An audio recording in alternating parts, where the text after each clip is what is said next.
behind, and there's only a couple of weeks left. Are you still a chance to take the prize in the end? Are you kidding? I'm a good thing for me, I reckon. Finishing with a run, as they say. Had a big weekend last weekend with about $1,200 or $1,300, and then just got to peak at the right time, as you know. And I think this is greyhound season. All the big dogs are back in action. All the big carnivals are on our doorstep, and this is when the cream rises to the top. So don't worry about pickers. You had a little bit of a beginner's luck, I'd say, and the docs, let's be honest, completely hopeless.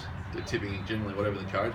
So very confident, and my aim privately was always to get to 15,000, which would be an unbelievable result for Ronald McDonald House here at Monash and also Parkville. And I think the great synergy between this competition and the great reason why the Ronald McDonald House is such a worthy recipient of all the activity and the discussion going on in the GRV Chase for Charity is that both businesses have very similar philosophies. I think the GRV focus of being a great contributor to the regional Victorian economies, and 11 of the 13 tracks, or 9 plus Cranbourne and Healesville.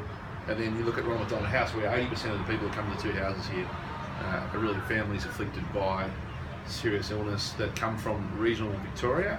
So it's lovely to see GRV investing not only in this, but the other two charities, men's sheds and dogs for kids with disabilities. And I think, personally, I'm doing my absolute best for Ronald McDonald House because I just love the work that they do here, and the people and the families and what it means to them. And we've got to finish strong though, so that's the challenge from here. And you're coming face to face with one of your winning bets today, Fit State. Yeah, Fit State. It's an impressive animal. It's an athlete, isn't it? Look at the shape, and it's got plenty of zest. And ironically, its kennel name is Tex, and grand final week this week with Tex Walker in the grand final. So hopefully that's an omen. I'm not for that reason. Hopefully that's an omen. But it's beautiful. What a beautiful sport, and to see the effect and the love that people like Maury have on owning dogs, and how they contribute to the sport in their own way as owners, and the passion they bring to it.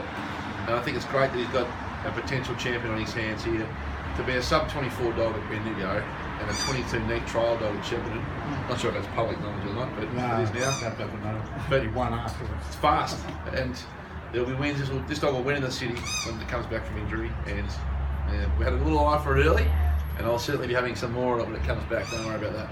What about your own connection to greyhound racing? It goes back quite a while, doesn't it? It does, yeah. I think I've loved greyhound racing since I was a 12-year-old kid. When I'd go to the Warrigal Dogs, my dad would work behind the jump, and we'd watch the dogs. And then later years, I'd go and, when I got to 18, I'd go to have a wager here or there.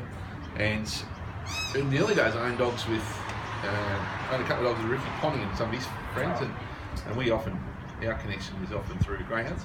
And so many people are, and it's a sport that really unites people. It's so fascinating. Like you think you got your head around greyhounds, and then something else will happen. It's a really fascinating sport, and it's nice to have done and been involved in the GRV Chase for Charity to make a more meaningful contribution to a really special house. Yeah.